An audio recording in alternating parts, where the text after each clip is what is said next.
Kauna-unahang charity run ng PCSO, halos 2,000 katao ang lumahok. Naritong newscoop ni Ian Articona.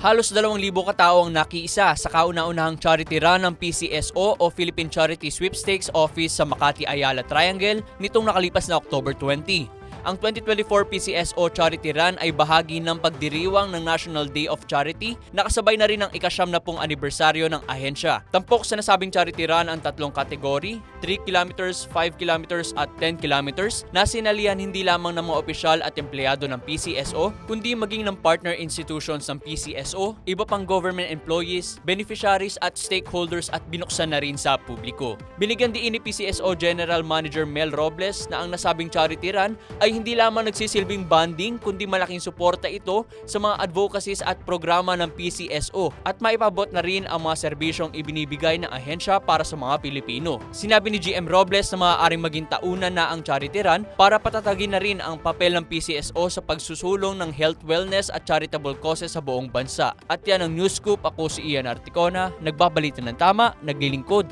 ng tama.